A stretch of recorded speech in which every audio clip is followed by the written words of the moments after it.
Hello friends, स्वागत है आपका एक बार फिर से हमारे यूट्यूब चैनल डिजिटल तैयारी में। तो चलिए शुरू करते हैं हमारे 10 का दम का दूसरा भाग, MCQ questions about insurance. So सबसे पहले हम जो क्वेश्चन लेते हैं, which among the following scenario wants in insurance, right. So इसमें जो राइट ऑप्शन है वो ऑप्शन ए है। अब हम समझेंगे ये ऑप्शन ए क्या कहना चाह रहा है। इसमें ये बात कर रहे हैं 10 sole bread winner of a family might die untimely. ध्यान दीजिएगा, a sole bread winner of a family, एक इकलौता एक घर में कमाने वाले व्यक्ति की यदि मृत्यु हो जाए, वो भी आकस्मिक आकस्मिक अचानक, बिना कारण अगर मृत्यु हो जाए तो उस केस में इंश्योरेंस की आवश्यकता होती है। ये सवाल, जी हाँ ध्यान दीजिएगा, यही पूछना चाह रहा है। Which among the following scenarios, किस कंडीशंस में इंश्योरेंस की वांट्स बढ़ जाती है। तो आप देखेंगे ऑप्शन बी, अ पर्सन में लॉस इज वॉलेट। क्या पर्स के गुम होने पे इंश्योरेंस चाहिए? नो। स्टॉक प्राइसेस में फॉल ड्रास्टिकली, स्टॉक प्राइसेस के इक्विटी मार्केट में अगर लॉस हो जाए तो क्या इंश्योरेंस चाहिए? नहीं। हाउस में loss value due to natural wear tear, भूकंप आ जाए या नेचुरल वियर टियर जैसे हम कहते हैं, घर का नुकसान हो जाए तो आवश्यकता होती है इंश्योरेंस की। लेकिन यहाँ पर अगर option A B C D में देखेंगे तो सबसे ज्यादा जो इंश्योरेंस की जरूरत है वो ऑप्शन ए की अगर हम बात करें। एक घर में, परिवार में ऐसा व्यक्ति जो एकमात्र कमाने वाला था और उसकी आकस्मिक उसकी मृत्यु हो जाए तो उस घर की जो स्थिति है फाइनेंशियली बहुत ही खराब हो सकती है। सो यहाँ हम एक उदाहरण के तौर पर अगर आप देखें, mister X is there, right. So mister X की एक फैमिली है और वो काफी खुश हैं अपने फैमिली के साथ में। लेकिन आप यहाँ देखेंगे कि अगर मिस्टर एक्स जो कि पर मंथ यदि 20,000 रुपए कमा रहे हैं, उनकी मंथली सैलरी 20,000 रुपए है और इससे उनके घर का खर्चा यानी कि उनकी वाइफ और उनके बच्चे की शिक्षा और अन्य खर्चों का यानी उनके घर खर्च का गुजारा इस 20,000 से हो रहा है।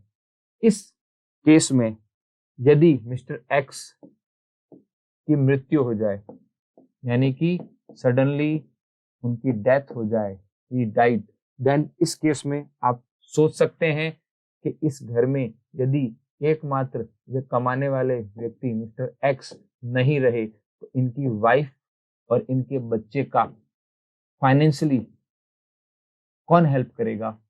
ये 20,000 रुपए कहाँ से आएंगे? तो इस सवाल का अगर आप जवाब ढूंढेंगे, यदि मिस्टर एक्स ने 50 लाख का रिस्क कवर जिसे आप इंश्योरेंस कहते हैं यदि ले रखा होता और जैसे ही मिस्टर एक्स की अगर डेथ हो जाए अनटाइमली, यदि मिस्टर एक्स जो कि अपने परिवार में sole bread winner of a family, अपने परिवार में एकमात्र कमाने वाले व्यक्ति थे, उनकी डेथ हो जाए, उस केस में जो 50 लाख का बीमा धन है जिसे हम इंश्योरेंस अमाउंट सम एश्योर्ड कहते हैं, टेक्निकली नाम इसका सम एश्योर्ड होता है इंश्योरेंस का। तो उस केस में ये 50 लाख रुपए यदि इनकी वाइफ को और बच्चों को मिले तो वह 50 लाख यदि वो बैंक में एज ए एफडी के तौर पे रखें और उसका ब्याज जो कि आज के सिनेरियो को देखते हुए अगर 7% भी होता है तो it's up to 3.5, right. 3.5 lakh रुपए सालाना इनको ब्याज मिलेगा यानी मंथली।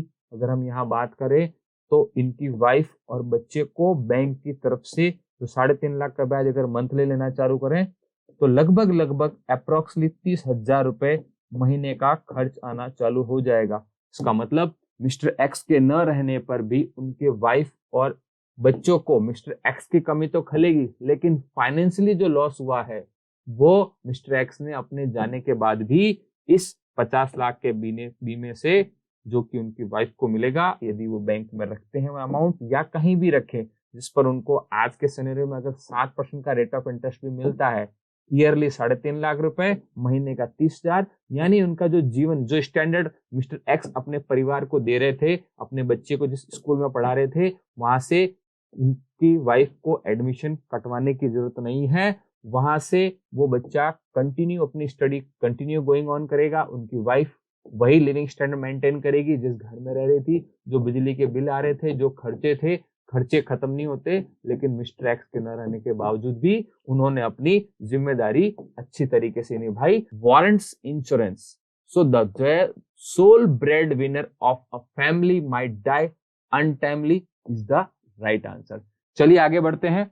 अगला क्वेश्चन देखिए, insurer should comply with the award of the ombudsman with in.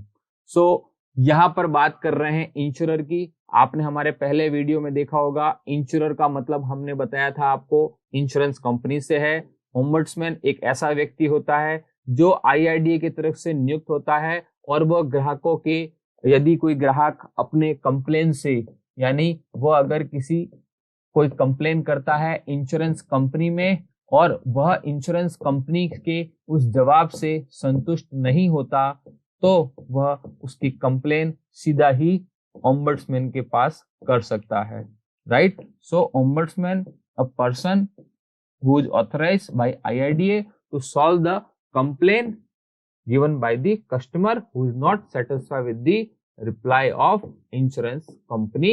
So in case ombudsman जो भी फैसला दे, राइट, जो भी अपने अवार्ड, जिसे हम कहते हैं अवार्ड पारित करे, उस अवार्ड के अंतर्गत इंश्योरेंस कंपनी को वह अवार्ड मानना पड़ेगा। लेकिन इसका मतलब ये नहीं कि वो उस अवार्ड को मानने में 10 साल लगा दे या 1 साल लगा दे, उसका कुछ टाइम पीरियड फिक्स है।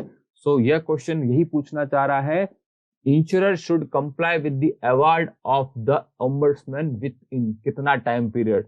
सो यहां पर आप देखेंगे 4 ऑप्शन दिए गए हैं। सो इसका right answer is 15 days, right, 15 days of receipt of such award. इसका मतलब यही है कि 15 दिनों के अंदर अंदर 15 दिनों के अंदर अंदर इंश्योरेंस कंपनी को ओम्बड्समैन के द्वारा दिए गए अवार्ड को लागू करना पड़ेगा, उसका फैसला मानना पड़ेगा। यदि कंपनी ऐसा नहीं करती है, so IRDA will take a legal action. So आगे बढ़ते हैं, हमारा नेक्स्ट सवाल। अगला क्वेश्चन यहाँ ध्यान दीजिएगा, what is specify in regulation 7। तो सबसे पहले इस क्वेश्चन को समझने के लिए हमें यह देखना पड़ेगा रेगुलेशन 7 आया कहां से। तो आप लोगों ने ये नाम तो सुना ही होगा, IRDAI।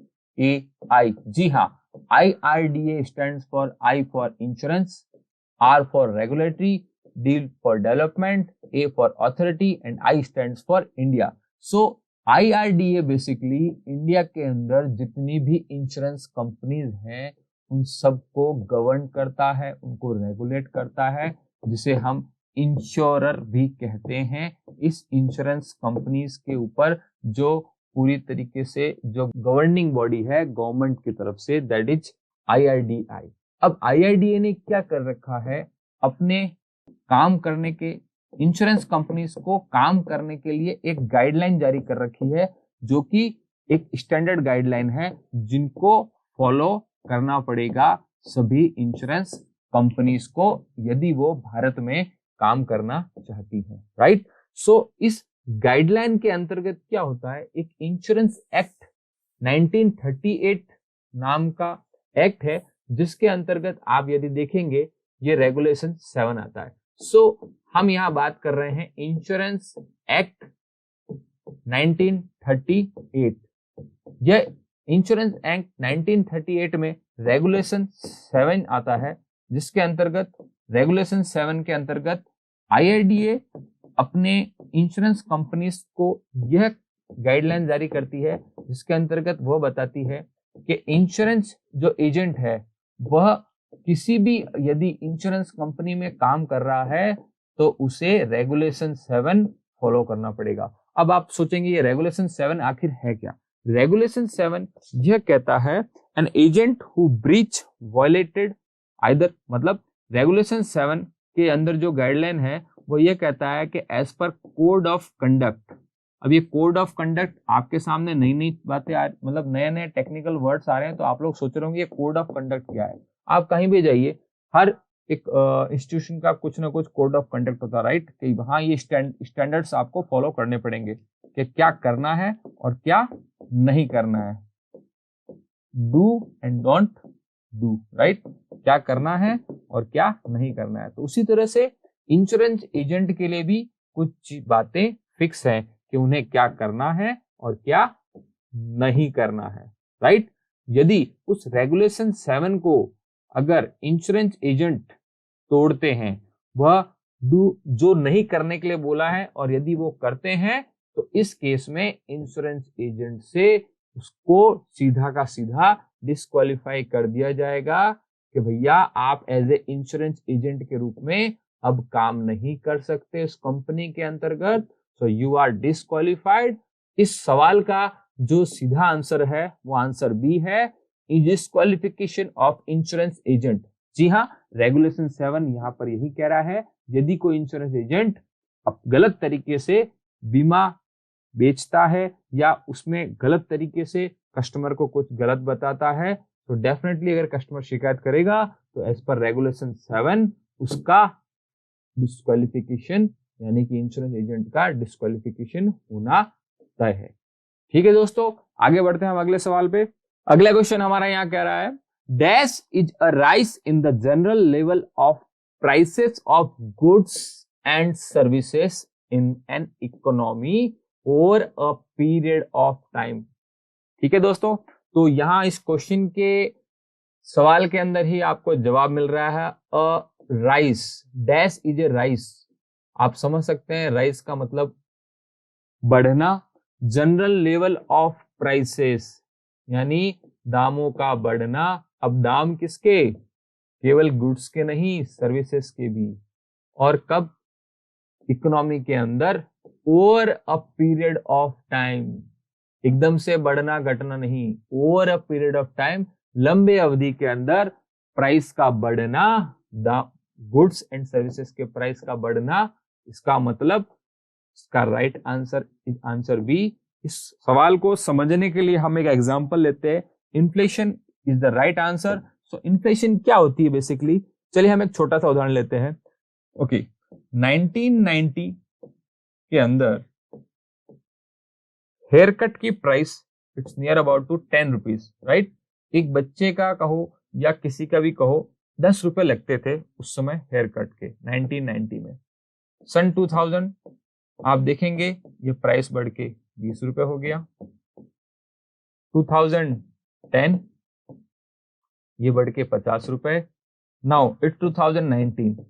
अब अगर कोई बाल कटाने जाए तो उसकी प्राइस अलग अलग शॉप पे अलग अलग है, लेकिन अगर हम स्टैंडर्ड प्राइस की बात करें तो it's near about 100 rupees for पर हेयर कट, राइट। सो हम यहाँ बात कर रहे हैं एक सिंपल सा बहुत ही छोटा सा उदाहरण लिया मैंने, हेयर कट, राइट। सो एक बार्बर जो कि अपने दुकान चलाता था, उसने अपने ग्राहकों से 10 रुपए 1990 में लिए, 2000 में 20 रुपए, 2010 में 50, 2019। सो यहाँ पर बार्बर बेसिकली सर्विस भी दे रहा है। सो यहाँ आप देखेंगे दाम में बढ़ रहे हैं, हेयर कट की जो प्राइस है वो बढ़ रही है। बहुत ही छोटा सा उदाहरण लिया, या हम बात करते हैं 10 साल का उदाहरण लीजिए, 1990 अगेन 2000 एंड देन 2010 और अभी चल रहा है 2019, राइट। सो अभी पेट्रोल की प्राइस 78, इससे पहले 2010 में near about 60, then it's 50 and यहाँ 1990 भी है, इट्स अबाउट 45। सो आप देखेंगे कंटिन्यू प्राइस जो पेट्रोल का है वह बढ़ा है, राइट। सो पेट्रोल का प्राइस कंटिन्यू बढ़ रहा है। सो इस बढ़ने को जो हम कहते हैं इन्फ्लेशन। अब बढ़ना क्या, price of goods and services. Barber के उदाहरण से आपने देखा दैट इज सर्विसेज, पेट्रोल के उदाहरण से आप देख रहे हैं यहाँ पर आपको गुड्स, यानी कि आप जब गाड़ी में पेट्रोल डलवाते हैं तो आपको जो पेट्रोल के पैसे देने पड़ते थे वो आज से 10 साल पहले कम थे और अब धीरे धीरे महंगाई बढ़ रही है। So that is called inflation. चलिए एक उदाहरण हम यहाँ पर और देते हैं, बहुत ही छोटा उदाहरण। 1990 में यदि आप किसी रेस्टोरेंट में जाते, नॉर्मल जिस रेस्टोरेंट में जाते, वहां अगर थाली की प्राइस, आपको अगर एक थाली मिलती तो उस थाली की प्राइस 10 रुपीज पर थाली रहती, तो अब अगर हम देखें उसी थाली की प्राइस बढ़ के 2000 में 50 रुपीज हो चुकी है, राइट। आप एग्री करते हैं कि नहीं करते। और उस थाली में आप ये देखिए चेंजेस कुछ नहीं आएंगे, हो सकता है उसमें कुछ आइटम बढ़ा दिए हो, लेकिन अगर आप 2010 में देखेंगे तो उस थाली की प्राइस 100 रुपीज हो गई, और थाली वो की वो थाली है, आइटम सेम। देन इन 2019 आप देखेंगे उस थाली की जो आपको 1990 में 10 रुपीज में अवेलेबल थी, वो 350 में अवेलेबल हो रही है, और वो थाली आज की तारीख में उस थाली के रेट 350। इट मीन्स जिस चीज की वैल्यू ऑफ मनी, यानी वैल्यू ऑफ मनी, थाली तो अभी भी आपको वही मिल रही है, लेकिन आपको वो थाली आज की तारीख में 350 में मिल रही है। It means value of money is declining as per rises in the price of goods, right. Inflation is rise, बढ़ना in the general level of prices, यानी दामों का बढ़ना, किसका, गुड्स एंड सर्विसेज के दामों का बढ़ना इकोनॉमी में, यानी कि जो आप जिस इकोनॉमी में रह रहे हैं वहां के इकोनॉमी में गुड्स एंड सर्विसेज के प्राइसेस में उनका बढ़ना over a period of time, suddenly नहीं, over a period of time, लंबी अवधि के दौरान। सो इस क्वेश्चन का जो राइट आंसर है दैट इज इन्फ्लेशन, राइट। चलिए आगे बढ़ते हैं अगले क्वेश्चन में। चलिए देखते हैं नेक्स्ट क्वेश्चन हमारा, which of the below statement is correct with regards to endowment assurance plan. जी हाँ, ध्यान दीजिएगा, एंडोमेंट एश्योरेंस प्लान से सबसे पहले हम आपको लाइफ इंश्योरेंस के बारे में कुछ बेसिक बात करते हैं। आपने जरूर टीवी में, अखबारों में कहीं ना कहीं पढ़ा होगा, महीने के 300 रुपए दीजिए और 5 करोड़ का रिस्क कवर, 1 करोड़ का रिस्क कवर। क्या ये चीज, बेसिकली आपने सुना होगा टर्म प्लान, राइट। तो सबसे पहले जो इंश्योरेंस में बेसिक हम बात करते हैं, जो सबसे पहला जो प्लान है वो है pure term plan, right, pure term plan. तो हम इसको इस तरह समझते हैं, एक मिस्टर एक्स हैं, उनकी उम्र है 30 साल और उन्होंने एक बीमा कंपनी से एक टर्म प्लान लिया जिसे हम कह सकते हैं प्योर टर्म प्लान, राइट। इसके नाम से आप समझिएगा, प्योर टर्म प्लान, राइट। सो एक टर्म का मतलब होता है टेन्योर, अवधि, राइट। सो टेन्योर जो है ये शब्द निकल के आया है, इसी में इसकी डेफिनेशन छुपी है। आप देख सकते हैं 30 साल के जो मिस्टर एक्स हैं उन्होंने एक प्लान लिया और उस प्लान की जो अवधि है वो उन्होंने लिया जब वो 70 साल के होंगे तब तक वो एक प्रीमियम देंगे, यानी कुछ पैसा इस प्लान में जमा करेंगे। अब इस पैसे को जो जमा करते हैं उसे हम कहते हैं प्रीमियम, राइट। सो इस प्रीमियम के एवज में उन्हें क्या मिलेगा, यदि इस टर्म के दौरान, यानी यहां से लेकर यहां तक 40 इयर्स यानी 40 साल तक, ध्यान दीजिएगा, शर्मा जी अभी 30 साल के हैं, 70 साल के होंगे तब तक, यानी 30 से 70 साल के बीच में जो 40 साल का पीरियड है, जो टर्म है, इस दौरान यदि शर्मा जी के साथ कुछ भी घटना घटित होती है जिसके अंदर मिस्टर एक्स की डेथ हो जाए, जिसके अंदर मिस्टर एक्स नहीं रहते, चाहे दुर्घटनावश, नॉर्मल डेथ, किसी भी केस में, तो ये जो प्रीमियम पे कर रहे थे यहाँ पर इस टर्म प्लान के अंदर, उसके एवज में उनको 1 करोड़ का रिस्क कवर उनकी फैमिली को मिलेगा, राइट। सो आपको हम दोबारा यहाँ पर बताना चाहेंगे, term plan, pure term plan, इसके नाम से आपको समझ जाना चाहिए, एक निश्चित अवधि के दौरान, ये एक अवधि है जिसके अंदर वो प्रीमियम पे करेंगे कंपनी के अंदर, जो वह राशि इसलिए पे करेंगे क्यों कि इनको 1 करोड़ का रिस्क कवर इस दौरान मिल रहा है, यानी कि अगले 40 वर्षों तक जो टर्म है पॉलिसी की, उस दौरान उनके साथ कुछ भी घटना होती है, किसी भी केस में अगर उनकी डेथ होती है तो उनकी नॉमिनी को, यानी कि उनकी जो फैमिली मेंबर्स हैं, उनको पैसा मिलेगा, कितना, 1 करोड़। अब क्यों मिलेगा, पहले सवालों के जवाब में हमने देखा था, एक सिंगल ब्रेड ओनर है मिस्टर एक्स, उनके न रहने पर उनकी वाइफ, उनकी फैमिली के साथ में जो उनका फाइनेंशियली सपोर्ट इंश्योरेंस कंपनी उनके फैमिली को कर सके, राइट। तो इस तरह से सबसे पहले हम समझ सकते हैं यहाँ पर प्योर टर्म प्लान। उम्मीद करता हूं आपको टर्म प्लान समझ में आएगा। इसका जस्ट आप रिवर्स कर दीजिए, pure endowment plan, right. So pure endowment plan क्या होता है, आप यहाँ देखिए, यहाँ आप वर्ड्स देख रहे होंगे एंडोमेंट। अब एंडोमेंट और प्योर एंडोमेंट में क्या डिफरेंस है हम आपको बाद में बताएंगे।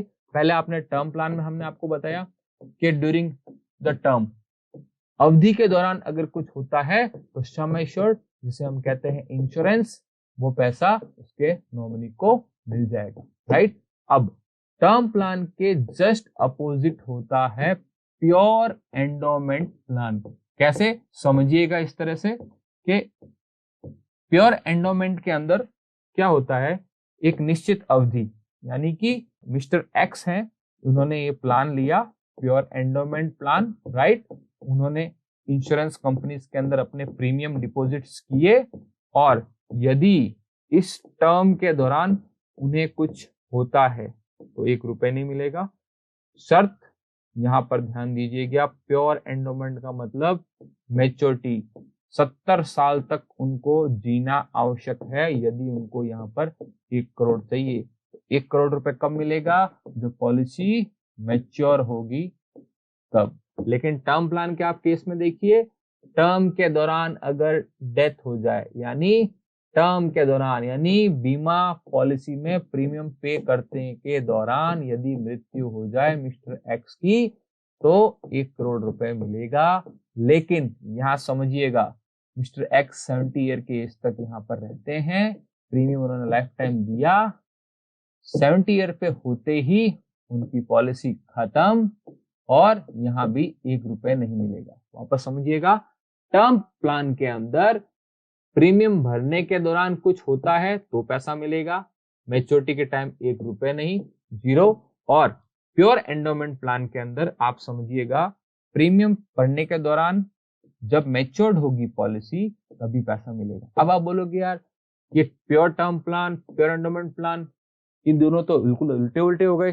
तो कंपनीज ने क्या किया, इन दोनों को मिक्स कर दिया, इन दोनों को प्लस कर दिया, एक ऐसा प्लान लेके आई जिसके अंदर दोनों ही फैसिलिटीज, यानी कि मैच्योरिटी पे भी पैसा मिले और टर्म के दौरान भी। सो आप देखिएगा, दोनों ही प्लान को जोड़ के जो प्लान बना वो कहलाता है एंडोमेंट प्लान, राइट। सो हम यहाँ बात कर रहे हैं एंडोमेंट प्लान की। अब यहाँ वापस एग्जांपल लेते हैं, मिस्टर एक्स, उन्होंने एक प्लान परचेस किया 30 इयर्स की एज में, 70 ईयर की एज में उसकी मैच्योरिटी होगी। अब यहाँ ध्यान दीजिएगा, हम बात कर रहे हैं सिर्फ और सिर्फ एंडोमेंट प्लान की, राइट। सो एंडोमेंट प्लान यह कहता है प्रीमियम भरने के दौरान यदि मिस्टर एक्स की डेथ होती है तो 1 करोड़ उनकी नॉमिनी को मिलेगा, राइट। और प्रीमियम भर ले और मैच्योरिटी यहाँ हो जाए, शर्मा जी खुद, मिस्टर एक्स खुद हैं, तो उनको 1 करोड़ रुपए उनको खुद को मिलेगा। दोनों ही केस में चाहे सरवाइव करें मिस्टर एक्स या उनकी डेथ हो जाए, 1 करोड़ मिलना तो तय है। तो जरा सोचिए, ये एंडोमेंट प्लान बढ़िया है या टर्म प्लान या प्योर एंडोमेंट? तो नो डाउट आप सबके जवाब होंगे एंडोमेंट प्लान सबसे बढ़िया है। क्यों? भरा, कुछ हुआ तो पैसा मिल गया 1 करोड़, और कुछ नहीं हुआ तो भी पैसा मिल गया 1 करोड़। दोनों ही केस में विन विन सिचुएशन। सो यहाँ पर हम सिर्फ एंडोमेंट प्लान की बात कर रहे हैं।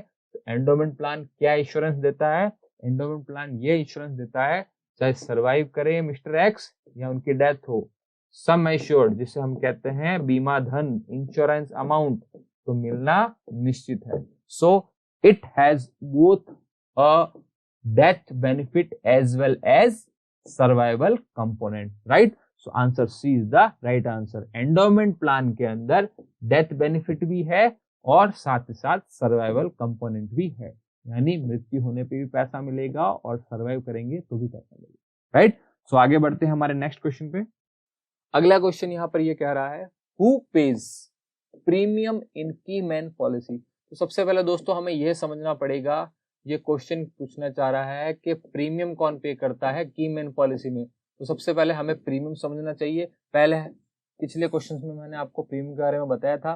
प्रीमियम बेसिकली एक अमाउंट होता है जो customer during the term of policy, अपने पॉलिसी के टर्म के दौरान एक अमाउंट होता है जो कंपनी इंश्योरेंस कंपनी में जमा करवाता है, आइदर कैश और आइदर चेक के रूप में, वह अमाउंट कहलाता है प्रीमियम, राइट। सो हम इस बात से ये समझ रहे हैं कि एक इंडिविजुअल पर्सन अपने नाम से या अपनी वाइफ के नाम से अगर कोई पॉलिसी, या अपने बच्चों के नाम से, आपके फादर के नाम से कोई पॉलिसी परचेस करता है, उसके अंदर जो अमाउंट डिपॉजिट कराता है उस अमाउंट को कहते हैं प्रीमियम, राइट। सो यहाँ हम बात कर रहे हैं की मैन पॉलिसी। अब ये की मैन पॉलिसी इंडिविजुअल पॉलिसी से थोड़ी सी डिफरेंस होती है। यहाँ पर आपको सबसे पहले ये समझने की जरूरत है कि की मैन होता कौन है। सो हम एक एग्जांपल लेते हैं, कोई भी कंपनी या कोई फर्म, राइट, कोई भी कंपनी या कोई फर्म हो, उसके अंदर एक पर्सन होता है जो कंपनी के लिए बहुत ही इंपॉर्टेंट पर्सन होता है। आप इसे कह सकते हैं VIP person, very very important person. वह टॉप लाइन ऑर्डर्स में बैठ के कंपनी के लिए काम करता है, कंपनी की बेनिफिट्स, प्रॉफिट्स, सारे डिसीजन मेकिंग काम वह करता है। सो इस नजरिए से अगर आप देखें तो वो कंपनी के लिए एक प्रकार से अर्निंग एसेट है, वो कंपनी को अर्न करके कमा के दे रहा है, राइट। सो एक अर्निंग मेंबर के लिए नो डाउट अगर हम बात करें कौन प्रीमियम पे करेगा, डेफिनेटली इसका आंसर बी होगा, company will pay the premium. कैसे?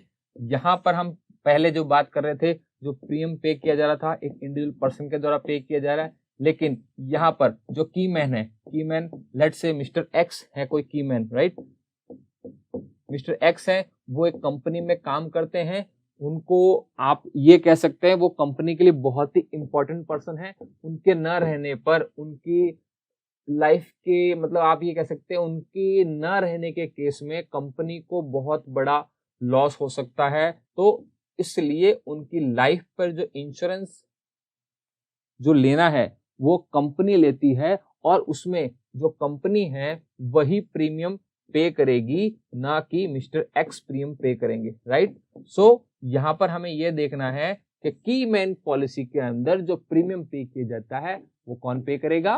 Company, right. सो इसका राइट आंसर कंपनी है, या आप इसमें यहां पर आपको ऑप्शन में एक ऑप्शन और मिल सकता है एम्प्लॉयर, राइट। चलिए आगे बढ़ते हैं। Under open market annuity policy, ध्यान दीजिएगा दोस्तों, एन्युटी पॉलिसी एक नया शब्द आया है यहाँ पर, would extend which of the following benefit? So A is the right answer. Ensure better annuity rate, right? सबसे पहले हम स्टार्ट करते हैं यहाँ पर, ये एन्युटी वर्ड का मतलब क्या है? तो एन्युटी से आप इस तरह से समझ सकते हैं, एन्युटी का मतलब होता है पेंशन, राइट।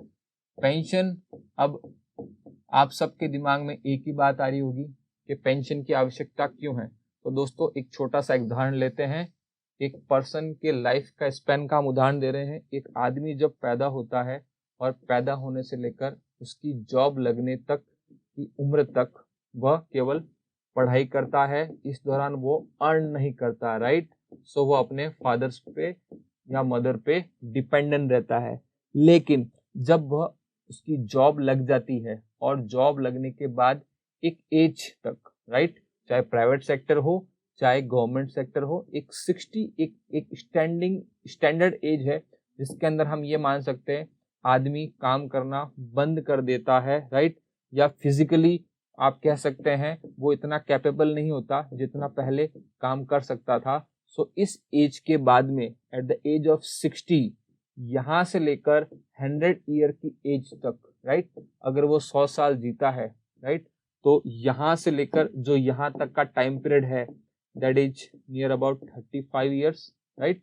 सो 35 साल तक उसने कुछ पैसा अर्न किया अपने लिए और उस पैसे को कहीं पर खर्च किया, कुछ पैसा सेव किया, राइट, कुछ पैसा सेव किया, कुछ खर्च किया अपने ऊपर या किसी और पे, राइट।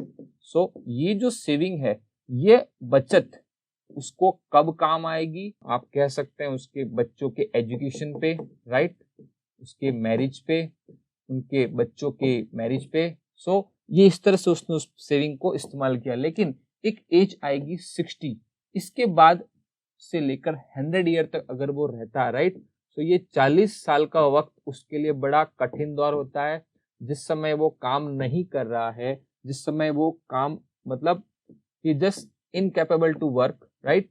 सो इस एज के दौरान वो अपने एक्सपेंडिचर, आपने पहले देखा था, हमने बात की थी इन्फ्लेशन, खर्चे साल दर साल over a period of time बढ़ रहे हैं, तो आज के जिस लिविंग स्टैंडर्ड को वो मेंटेन कर रहा है, क्या रिटायरमेंट की एज के बाद में वो स्टैंडर्ड मेंटेन कर पाएगा? सो इस सवाल का जो जवाब है, हम कह सकते हैं हाँ।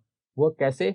अगर जिस समय वो अपने लिए पैसा कमा रहा है और कमाने के दौरान अगर वो कुछ बचत करता है और उस बचत में से भी अगर वो पर एनम, आप एक उदाहरण से समझिएगा, 1 लाख रुपए अगर एक ऐसी पेंशन स्कीम में निवेश करता है जहां पर उसको 60 ईयर की एज में कुछ पेंशन का अमाउंट मिलना चालू होगा, सो हम सबसे पहले बात करेंगे इस 35 साल के लिए 1 लाख रुपए पर एनम सेव करता है, तो 35 साल में इसके टोटल पैसे सेव हो जाएंगे 35 लाख, राइट। सो यहाँ हम बात करेंगे अगर 35 लाख रुपए टुकड़ों में इकट्ठे उसके पास सेव हो गए, और अगर हम यदि एक्सपेक्ट करें, एक बेसिक बात करें, सो आज की तारीख में बैंक भी 10 साल में पैसा डबल कर देती है विद द रेट ऑफ 7% अगर एफडी में पैसा निवेश किया हो। सो 35 लाख रुपए अगर 3 गुना होता है, सो नियर अबाउट 1 करोड़ रुपए का एक कॉर्पस उसके पास इकट्ठा हो जाता है। अब इस स्टेज में जहां वो रिटायरमेंट की एज पे हो और उसके पास 1 करोड़ रुपए का एक कॉर्पस फंड क्रिएट हो रखा हो, सो आप इस उदाहरण को इस तरह समझिएगा, तो ये जो 1 करोड़ का फंड है जो इनके पास इकट्ठा हो गया, तो अब ये 1 करोड़ की पेंशन जो है वो किसी भी कंपनी से ले सकते हैं। भारत में pension fund and regulatory development authority नाम की एक संस्था है जो इस कंपनी को गवर्न करती है। सो अगर भारत में अभी वर्तमान में like ICIC Prudential, HDFC, SBI, LIC, UIT, इस तरह से कुछ कंपनी संचालित है। सो इन कंपनीज की जो एन्युटी रेट्स है वो डिफर अलग अलग है, राइट। सो मैं एग्जांपल लेता हूं, इट्स टेक एन एग्जांपल। एक कंपनी है जो 10% उनके मिस्टर एक्स के कॉर्पस पे उनको इंटरेस्ट देने के लिए तैयार है। जो 2 नंबर कंपनी है वो 9% देने के लिए तैयार है। नंबर 3 कंपनी है वो मान लीजिए 8.75, नंबर 4 उसी तरह से 8%, राइट, और this one 7%। So no doubt obviously 1 crore का जो कॉर्पस मिस्टर एक्स के पास पड़ा है, यानी कि इनकी जो जमा पूंजी है, जो इन्होंने अपने पूरे जीवन काल में पैसा जमा करके अपनी एक पेंशन स्कीम में डिपॉजिट किया था, वह 1 करोड़ रुपए वो मिस्टर एक्स का डिसीजन है कि वो किस कंपनी से पेंशन के रूप में अपना पैसा लेना चाहेंगे। सो जाहिर सी बात है, जहां रेट ऑफ इंटरेस्ट यानी कि एन्युटी रेट ज्यादा होगी, वहीं से मिस्टर एक्स अपने पेंशन को चालू करना चाहेंगे। सो इस क्वेश्चन का जो हमारा आंसर है that is ensure better annuity rates, right. So बढ़ते हैं अपने अगले क्वेश्चन में। Which is an example of standard age proof? तो सबसे पहले बहुत ही इजी सा सवाल है, यहां ये बात कर रहे हैं एज प्रूफ की, तो सबसे पहले हम यहां पर ऑप्शंस देखेंगे। बैंक स्टेटमेंट, दोस्तों ध्यान दीजिएगा, क्या किसी ने अभी अपने पासबुक में कभी भी डेट ऑफ बर्थ देखी है? बैंक की पासबुक में ध्यान दीजिएगा, केवल फोटो, एड्रेस एंड आपके बैंक की डिटेल होती है। सो bank statement is not the right answer. आगे देखिए, एज प्रूफ की बात कर रहे हैं। सो एज प्रूफ में अगर हम बात करें, जी हाँ, वोटर आईडी कार्ड, आप सबने देखा होगा वोटर आईडी कार्ड में आजकल डेट ऑफ बर्थ भी आने लग गई है, लेकिन अगर हम बात कर रहे हैं स्टैंडर्ड की, यहाँ पर वर्ड यूज हो रहा है स्टैंडर्ड एज प्रूफ, तो voter ID card standard age proof में नहीं आता, क्योंकि आज भी भारत में कई लोगों के वोटर आईडी कार्ड में सिर्फ सन यानी कि साल लिखा हुआ होता है, लाइक दिस, ठीक है। सो उससे हम उनकी उम्र का एग्जैक्ट अंदाजा नहीं लगा पाते। और इंश्योरेंस, ध्यान दीजिएगा, इंश्योरेंस जो है जो इंश्योरेंस लेने का आधार है वो सबसे पहले जो उसका बेस है वह एज है। एक 70 साल के वृद्ध व्यक्ति को इंश्योरेंस कंपनी इंश्योरेंस देने से कतराएगी, बजाय एक यंग पर्सन को 25 साल के आदमी को वो इंश्योरेंस देने में बिना हिचकिचाहट वो उनको इंश्योरेंस दे देगी। तो नो डाउट इंश्योरेंस कंपनी यहाँ रिस्क नहीं लेगी, कंपनी भी 25 साल के उम्र के व्यक्ति को इंश्योरेंस देने की कोशिश करेगी। लेकिन अब हम बात कर रहे हैं यहाँ पर एज, तो ध्यान दीजिएगा स्टैंडर्ड एज प्रूफ की बात कर रही है इंश्योरेंस कंपनी। स्टैंडर्ड, एक स्टैंडर्ड होना चाहिए। So bank statement is not the right answer, voter ID card is not the right answer, elder declaration, right. So कोई बड़ा आदमी, मतलब आप कह सकते हैं एक डिक्लेरेशन आप लिखवा के ला रहे हैं किसी से, अपने बड़े भाई से या किसी ऑफिस से कि इनकी date of birth so and so है, so that is also not an standard age proof, right. So right answer is domicile certificate, मूल निवास प्रमाण पत्र।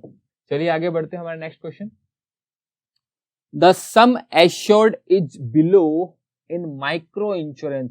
तो सबसे पहले हमने आपको पहले भी बता रखा है, सम एश्योर्ड का मतलब ही इंश्योरेंस का अमाउंट है जो insurance company at the time of maturity और at the time of death, दोनों ही केस में अपने कस्टमर के नॉमिनी को पेमेंट करती है।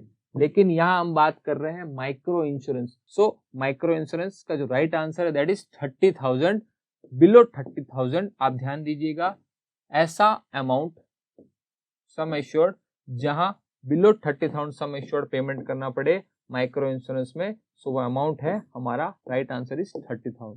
ठीक है, आगे बढ़ते हैं अगले question. If a person wants to maintain emergency funds the best place is a bank और एफडी। सबसे पहले हम बात करेंगे equity market.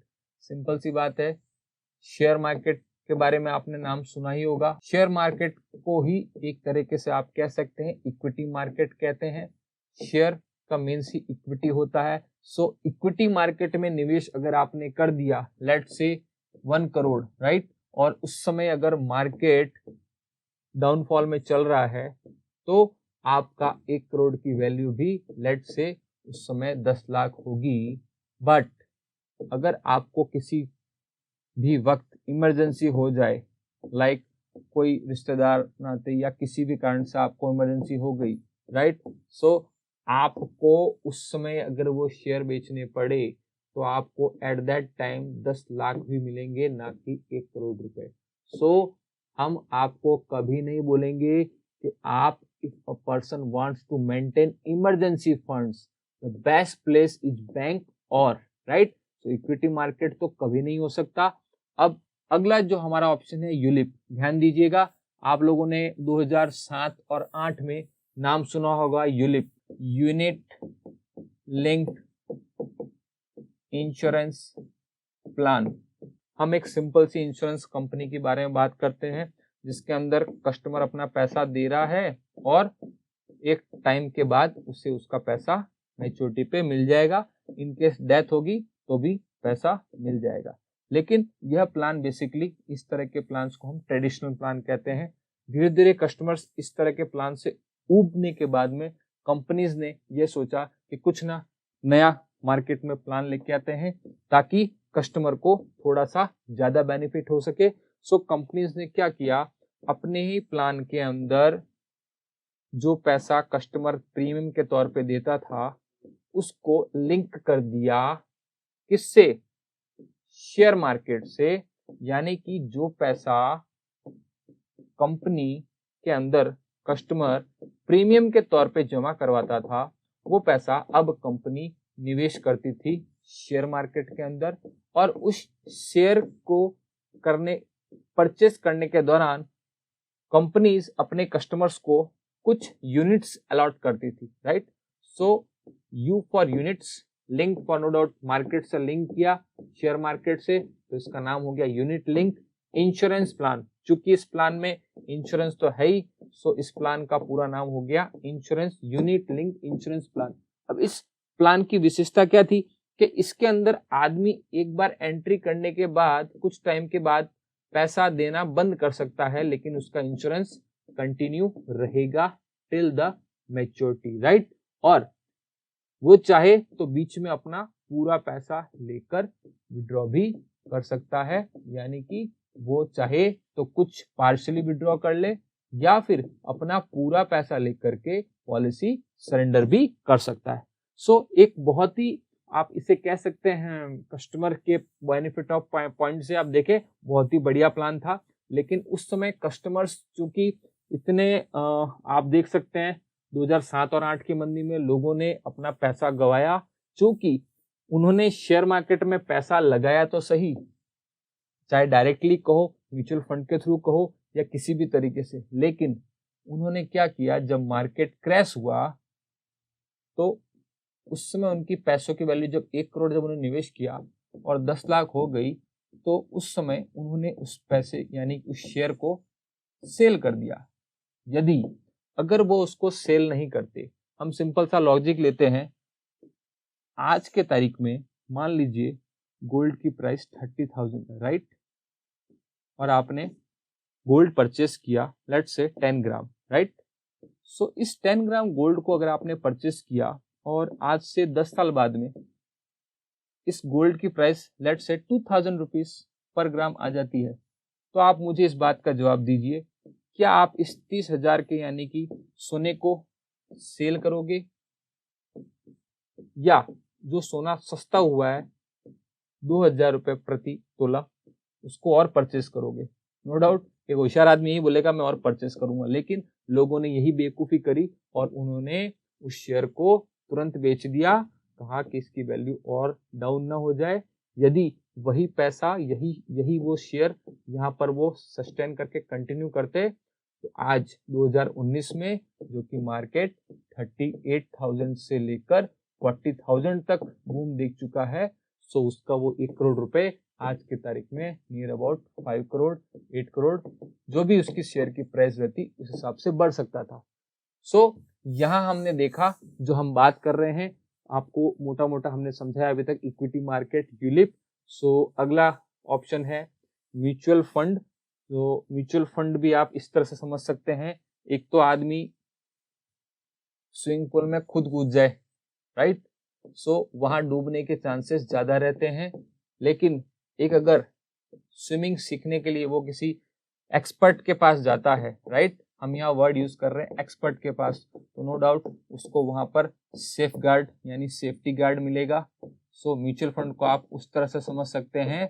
Equity market basically एक तरीके से स्विमिंग पूल में डायरेक्ट कूदने वाली बात है, इसका मतलब आपको तैरना नहीं आता और आप डायरेक्ट पैसा लेकर के शेयर मार्केट में जंप कर चुके हैं।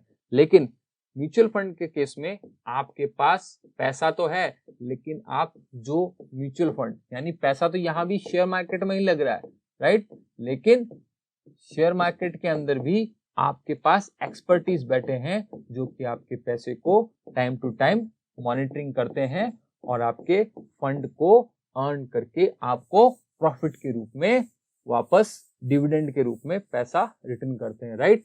सो ये तो बात हुई म्यूचुअल फंड की। अब यहाँ बात कर रहे हैं डेट की, राइट, डेट म्यूचुअल फंड। यहाँ बात इक्विटी और डेट में पहले आप अंतर समझिएगा। इक्विटी मीन्स शेयर, राइट, और डेट मीन्स आप ये समझ सकते हैं एक सिंपल सा, equity means high risk, right, debt means low risk. कैसे? एक सिंपल सी आपको एक लॉजिक समझाता हूं। A person mister X is there, उनको एक ए प्लेस से जेड प्लेस पे जाना है, 10 मिनट का ही समय है, राइट, 10 किलोमीटर का डिस्टेंस है। उनके पास 2 गाड़ियां हैं, पल्सर 200 सीसी, एक्टिवा 150 सीसी।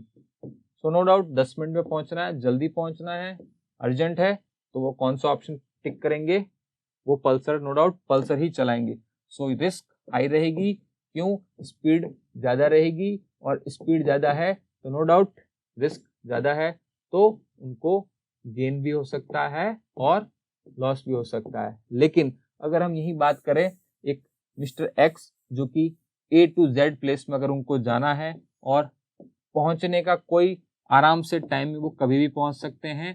एक उनको केवल यहाँ पर मैरिज फंक्शन अटेंड करना है, वो सुबह रवाना होते हैं और आराम से अगर पहुंचे तो वो उस मैरिज प्लेस में जा सकते हैं। उसके लिए उनको पल्सर लें, चाहे एक्टिवा लें, कोई भी गाड़ी ले सकते हैं। पल्सर भी वो धीरे चला सकते हैं, राइट। तो जरूरी नहीं एक्टिवा उठाए, पल्सर भी लेंगे लेकिन उनकी स्पीड बहुत ही धीरे रहेगी। इट मीन्स अगर स्पीड धीरे है तो रिस्क ऑफ एक्सीडेंट भी लो रहेगा। सो हम यहाँ बहुत ही सिंपल तरीके से समझ रहे हैं, डेब्ट के अंदर रिस्क हमेशा कम रहती है लेकिन बिल्कुल नल ना के बराबर, ठीक है। लेकिन इक्विटी में हमेशा रिस्क रहती है और लॉस होने के चांसेस भी हैं, no doubt. High risk high gain का फॉर्मूला भी यहाँ अप्लाई होता है, लेकिन गेन और लॉस एक ही सिक्के के दो पहलू हैं। सो आप इस तरह से समझिएगा कि डेट म्यूचुअल फंड के अंदर भी तीन तरह के फंड होते हैं। एक फंड होता है प्योर इक्विटी फंड, जिसके अंदर पूरा आपका पैसा शेयर मार्केट में, ब्लू चिप्स कंपनी में या टॉप 50 निफ्टी 50 कंपनीज में लगेगा। एक होता है बैलेंस फंड, जिसके अंदर हम आपको थोड़ी देर में बताएंगे बैलेंस फंड क्या होता है, लेकिन हम पहले बात करेंगे डेट फंड। डेट फंड के अंदर पैसा अगर मतलब आपने पैसा तो म्यूचुअल फंड के अंदर निवेश कर दिया, लेकिन आपको अगर फंड चूज करने के बारे में बात करें, तीनों में ही एक्सपर्टीज बैठे हैं। यहाँ पर पैसा तो आपका शेयर मार्केट में ही लग रहा है, यहाँ पर आपका पैसा कुछ शेयर मार्केट में लगेगा, मतलब कुछ परसेंटेज इक्विटी में और कुछ डेट, यानी दोनों का मिक्सचर, इक्विटी और डेट मिक्स, राइट। और डेट के केस में आपके सारे ही जो पैसे हैं वो निवेश, जो रुपए हैं वो निवेश होंगे government bond, right, government infrastructure. So ऐसे निवेश जहां पर आपको रिस्क कम है, नो डाउट आपको यहाँ पर रिटर्न्स कम मिलेंगे, यहाँ पर रिटर्न एवरेज मिलेंगे, यहाँ रिटर्न हाई भी मिल सकते हैं, लॉस भी हो सकता है। तो चॉइस इज योर। यहाँ हम बात कर रहे हैं इमरजेंसी, हमें तुरंत पैसा चाहिए, तो सबसे पहला ऑप्शन इक्विटी मार्केट में जाकर अगर हम अपने को तुरंत इमरजेंसी कभी आधी रात को या कभी भी हो जाए, तो हमें अगर उसमें मार्केट क्रैश कर रहा हो तो equity market is not the right place. So next हमने आपको यूलिप बताया, यूनिट लिंक इंश्योरेंस प्लान, जो कि इंश्योरेंस कंपनी के द्वारा एक यूनिट लिंक जो मार्केट से लिंक था उसके अंदर प्लान। इसमें भी हम निवेश नहीं करेंगे क्योंकि इसके लिए भी एक लॉक इन पीरियड रहता है, उसके बीच में वो पैसा विड्रॉ नहीं कर सकते। No doubt debt mutual fund के अंदर पैसा तो निवेश कर रहे हैं लेकिन डेट में कर रहे हैं। So debt no doubt low risk है, बट नो डाउट हमें यहाँ पर इमरजेंसी में पैसा चाहिए। So answer D is the right answer, FD. अब ध्यान दीजिएगा, एफडी दो तरह की होती है, एक होती है एसटीडीआर, एक होती है TDR, right. STDR special term deposit rate, TDR term deposit rate. इन दोनों में बेसिकली एक ही अंतर है, एक के अंदर आपको इंटरेस्ट एक्यूमुलेट होके मैच्योरिटी के टाइम मिलेगा और एक के अंदर आपको इंटरेस्ट मंथ एंड मंथ आपके अकाउंट में क्रेडिट होते मिलता रहेगा। ठीक है दोस्तों, आई थिंक आज के इस वीडियो में आपने इंश्योरेंस से रिलेटेड बेसिक कॉन्सेप्ट आपके क्लियर हुए होंगे। इसी उम्मीद के साथ आगे भी हम आपके लिए ऐसे ही वीडियो लेकर आते रहेंगे। मिलते हैं 10 के दम के पार्ट 3 में, तब तक के लिए गुड बाय, थैंक यू। हाँ, एक और बात, अगर आपको ये वीडियो अच्छा लगा हो तो लाइक जरूर कीजिए, नहीं लगा हो तो शेयर कीजिए और आप चाहें तो सब्सक्राइब भी कर सकते हैं। Thank you, goodbye, meet you soon.